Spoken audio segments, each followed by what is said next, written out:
world leaders bring peace to Libya? I'm Femi Oke, and on today's programme, we discuss three stories: the fallout of the Berlin summit, a new political party in Thailand that's pressuring the ruling junta, and an immersive project that's opening up at the Sundance Film Festival this week. And as always, we want to hear from you, so you can join us in our YouTube chat. We'll try and get your comments into the show. But first, we start in Libya.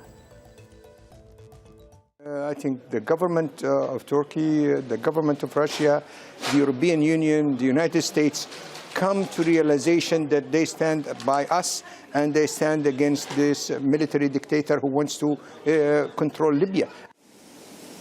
Production has slumped from 1.3 million barrels a day to less than 70,000, and it's costing $77 million a day in lost revenue.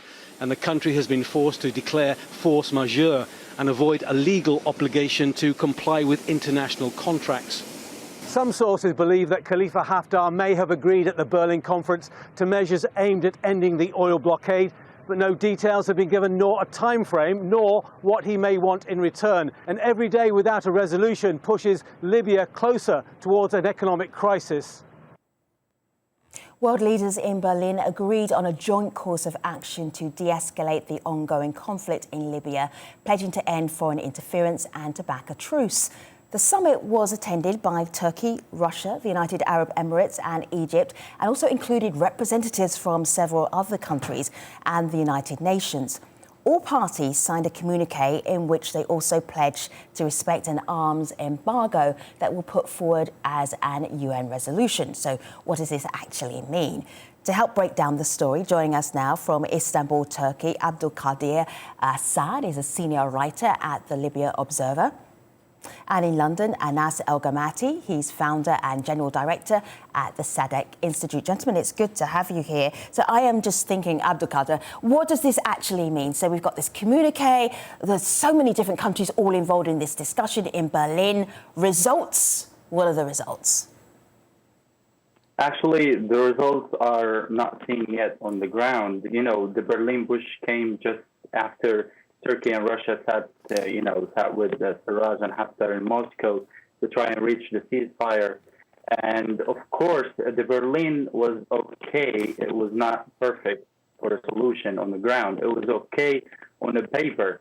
But on the ground, we since Berlin, we have, let's say, a dozen of violations on the ground. Just today, Haftar's forces, started firing Grad rockets on the only civilian operational airport in Messiga and Tripoli. So I think what the Berlin conference did is that it tried to satisfy the backers, the supporters of Haftar on the one side, and it tried to, let's say, de-escalate the tension of the GNA towards Haftar. So that's the whole point. And what made Berlin for them so necessary is what Haftar did in the oil crescent. He really, locked down the oil production just in order to go to Berlin and show that he has. We don't hear you 100% clearly, so we're going to try and fix that. And I want to share this with Anas. Anas, Abdulkadir was talking about General Khalifa Haftar, and there's a whole page dedicated to him on ajstream.com. Explain who he is for somebody who's not keeping up to date with exactly what's happening in Libya and why he's such a key person in what's happening to Libya right now. His backstory is fascinating. So he's been around for over half a century. It sounds like he's only been around for the last couple of years, but his political career spans back 51 years. So he was around when 1969, when Colonel Gaddafi overthrew the king of Libya, King Idris. And so he went to work with Colonel Gaddafi in this new military regime, but then soon fell out with Gaddafi and defected to the Chadian leader Hussein Hibri, who he rebelled with against Gaddafi, and they fought there for a couple of years until he failed, and then was moved on to Langley, Virginia, where many reports, credible journalists have reported that he was working with the CIA for about 20 years, was tasked with infiltrating Libya's opposition, the National Front opposition, fell out with them over 4 years. In 1992, set up this thing called the Libyan National Army, which gets a reboot almost 30 years later. He moves into 2004, moves to Cairo, Right. and tries to get forgiveness from Gaddafi. Goes to 2011, joins the revolution in 2011, but then falls out with the revolutionaries and launches 2 coups in Goodness me. 2014, which sparks a second civil war. The UN are tasked with reconciling the second civil war. So what they do is they bring together a unity government, which is the government now led by Fayez Sarraj. That was not supposed to be the problem. That was supposed to be the answer to Libya's last civil war. So Anas, he defected against I don't want to dedicate the whole segment to this general reason, but he's obviously a survivor. So, thank you for the 101 on General Khalifa Haftar. What is really important, and I know this is something that you follow very closely, what is happening down on the ground? What is happening to the Libyan people? Well, up here on the top level, there are all these high-level talks happening about Libya's future and perhaps peace and perhaps a ceasefire, etc. But I want to say the real people, the people who are living through this. What's happening to them? Sure. Well, we shouldn't forget that the context of this is 2011, right? Libya's Feb 17 revolution, was sparked almost a decade ago. Saw people come into the streets demanding a new future and an end to authoritarian rule and a civilian government. That's currently what they have in Tripoli, but it's very weak against Haftar. Now, the big danger has been since the last 9 months of this civil war, you have at least 250,000 people that have been displaced in Tripoli, and that's including 100,000 that may have been displaced from Benghazi in the last conflict, 2017, in addition to 25% of another population that were dead, in jail, or displaced, according to Italian journalists that visited the city of Debna in 2018. So that's a massive number of people that have either lost their lives, lost their limbs, or are in jail right now. And that is not always the kind of picture that you get when you look at the two leaders of these rival factions. It's people on the ground that are paying the cost. Of course. Abdul Qadir, go ahead. And actually, I just want to point out that the people are, the situation has been worsened by the ceasefire suggestion and the proposal, because people thought that, okay, now we have a ceasefire on the January 12th, and so we can go back to our houses.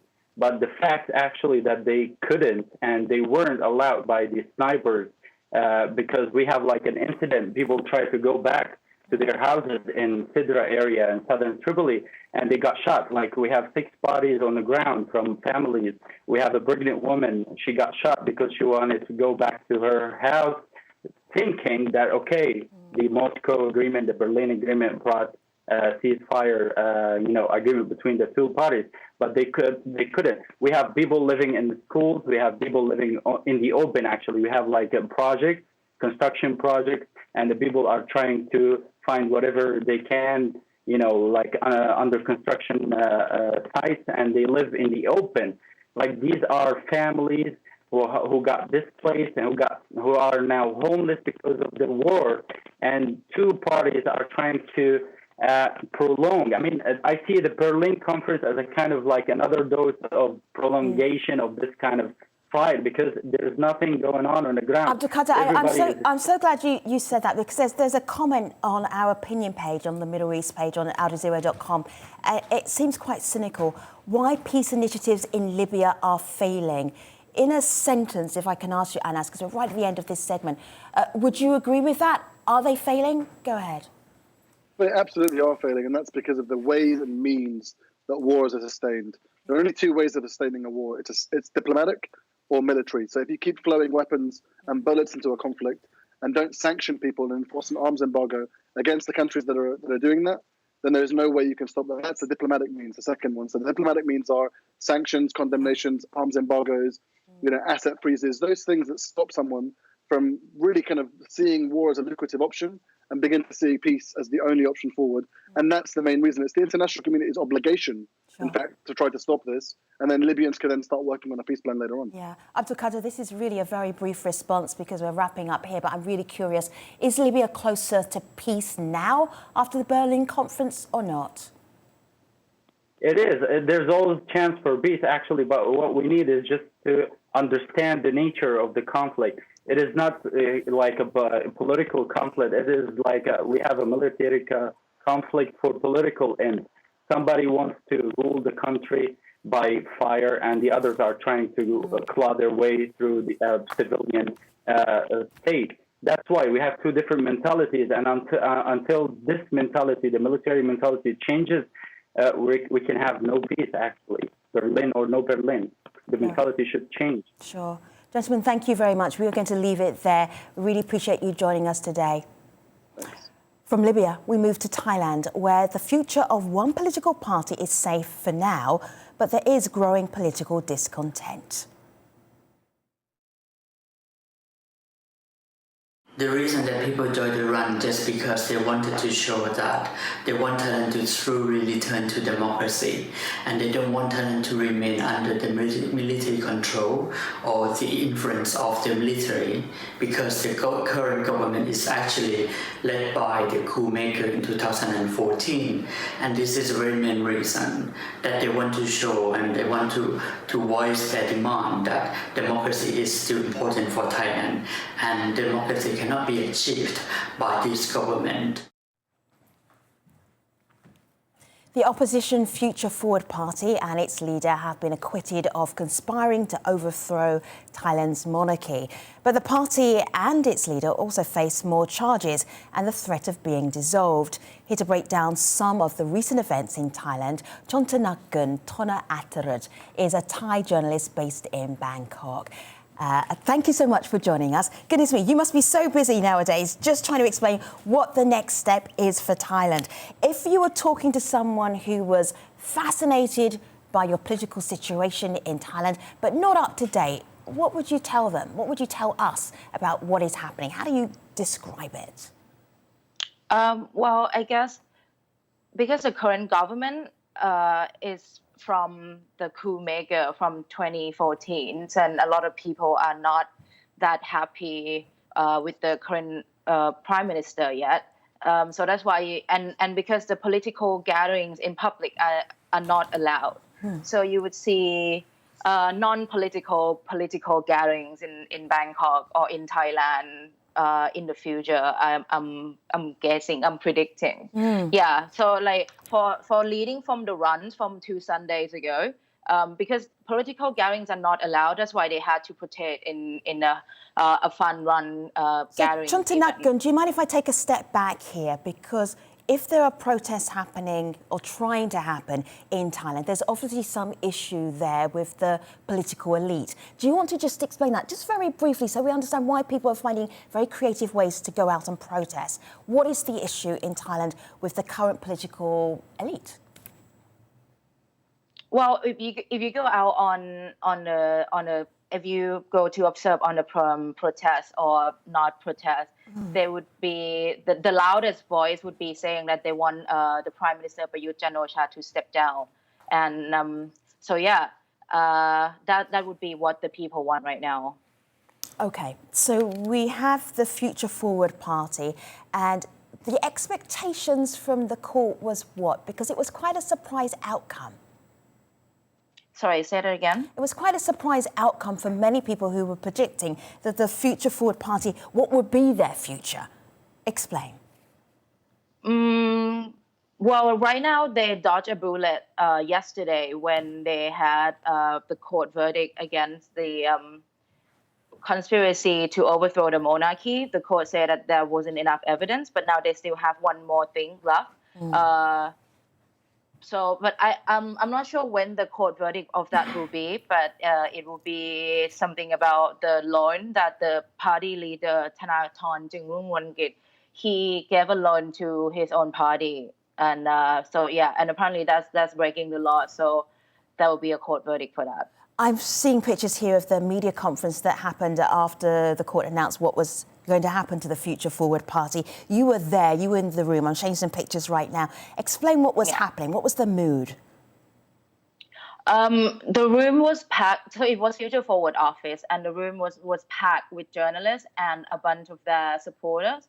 And surprisingly, I was actually quite impressed and surprised by the turnout of their supporters, of how they were mostly senior people. Like Future Forward is actually best known for being a new Thai young voters' favorite. And then when I show up that day, yesterday, it was mostly senior supporters. And yeah, a lot of journalists and yeah, people were really nervous at the beginning. And when the court said not guilty, the room just like start cheering and say, you know, long live democracy, Prayut should step down. And yeah, just cheering for the Future Forward.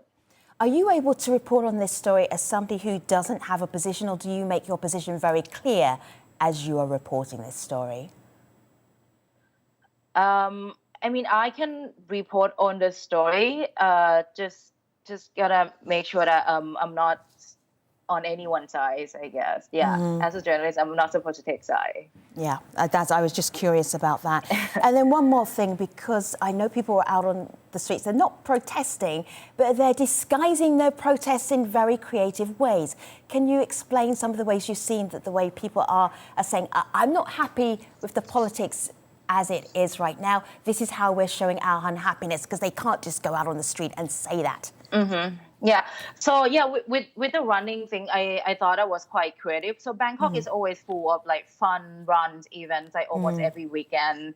Like for example, there's this like pajamas run where you wear pajamas and go do a fun run, or there's like this tropical run where you get to eat like mango at the finish line or something like that. Right. So this sort of running event was sort of trying to like it's a non-political gathering, right? Yeah. So they're not technically protesting. Stealth protesting. Yeah, Fascinating. It's just a run event, but just the name is called Run Against Dictatorship. So there's obviously something hidden behind that name. Of course. Chantanakan, Tunatiraj, thank you so much. We will leave it there. We'll be keeping an eye on this story. Appreciate your time on the stream today. Thank you. From Thailand, we move now to an immersive multimedia experience focused on women in prison and the impact of gentrification on New York's Harlem neighborhood. The project is called Still Here. Have a look. What you went through, that man would have killed you.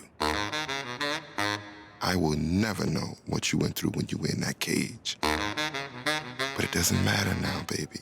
You are home. You are here.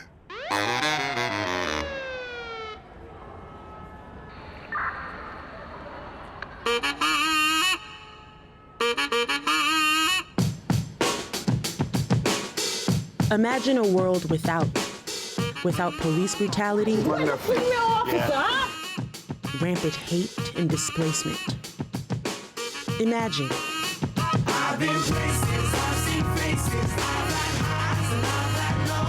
Welcome to Harlem, a place where ancestors dreamt of freedom and a rebirth was manifested through art, song, poetry, and dance. We were forced in and now are being forced out. Hello, Sister Eli, one of the women whose story is told in Still Here. Hello, superstar, sharing your story with the world. So good to see you. Good morning. Hello there, good morning. What was it like sharing very personal details about yourself for a media project where, you know, anyone around the world could be basically reading about you, going through your experience at the same time? Why did you do it? It was nerve-wracking, but also it was very therapeutic. It was a wonderful experience to be able to tell my story and be seen as the expert on what's going on with me and not be told or not be stereotyped and not have all that stigma associated with it.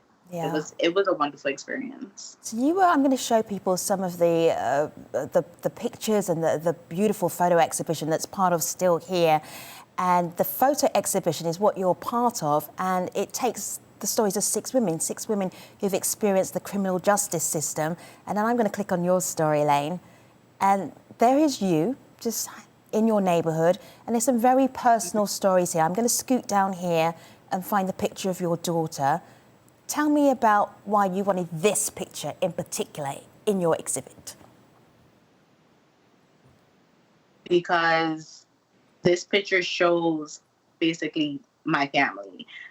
I come from a big family, but every decision I made since being arrested and trying to figure out what life is going to look like afterwards, I had to think about this child that is going to need someone to guide her and care for her and love her, you know, for the next 18 years until she's able to be independent on her own. So I think that picture showed our bond. Like that's my best friend, and she is amazing. That's my little twin. What do you tell her? See, this must be quite difficult. What do you tell her about what happened to you, or what will you tell her? How will you frame your prison experience?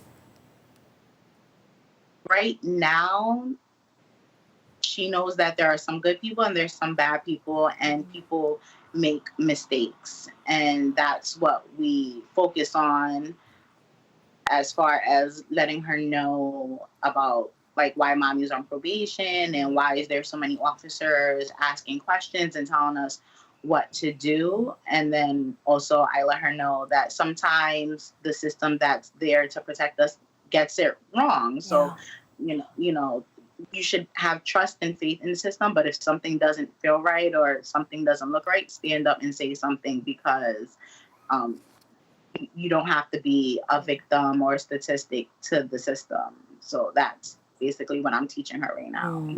I want to bring into this conversation a little video clip, and it's from two women. One of the women, Victoria, was part of the project in terms of how do we get your stories onto the various different platforms. The other person, Diana, is from the Women Prison Association, and she explained why this project was important to tell the story of real women who were incarcerated in the US. Let's have a listen, let's have a look. The story is told for a composite character named Jasmine Smith, who comes back home to Harlem after 15 years in prison and finds her community, her neighborhood, and her home changed. The project is based on real-life experiences and was made in collaboration with formerly incarcerated women from Women's Prison Association in New York. We know that most women don't just wake up in the morning and decide to commit a crime. Every woman's story is nuanced and it's never linear, which is why immersive technologies like virtual and augmented reality enable us to tell a story in a different way. They enable us to give the viewer an experience that is almost as layered and almost as dynamic as a woman's life itself. And therefore, their experience of her story is that much more impactful because they can almost literally walk in her footsteps.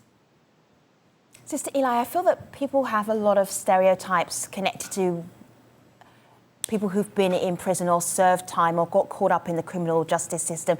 I don't think they're going to be thinking it's somebody who's maybe been to university, been to college, has an MA. That is you. How would you explain how that happened to you? Because I think that's really important to know. Right. So in 2014, my Islamic husband was at a party celebrating his brother's life. His brother had passed away, and I was at home because I was 5 months pregnant. I wasn't even at this party. I was nowhere near the party. Yeah. And when the police came questioning about what happened because a crime was committed, they basically charged me with hindering prosecution. They said either testify and tell us what you know about what happened or your involvement, and we'll grant you immunity, or you're going to go to jail for 10 years. Right. And after fighting for 4 years, I'm like, I have to do what's best for me and my family. And at that point, I took a plea deal for 3 years of probation instead of going to jail. I didn't have any information to testify to. I was not at the party. I wasn't privy to what happened at the party. So it was just a very difficult decision. I maintained my innocence, but my child needed stability, and I didn't have any, I didn't have a job, I didn't have an apartment, I blew through all my savings trying to fight the. So Sister Eli, we can read your story at stillhere.ajcontrast.com/Elaine. It's a remarkable story. Thank you for sharing part of it with us today on the stream. We really appreciate you. Thank you, Sister Eli. Thank you. We are at the end of today's program. If you have stories that you would like to see featured on the stream, you can tweet us at ajstream. Until next time, I see you online. Thanks for watching.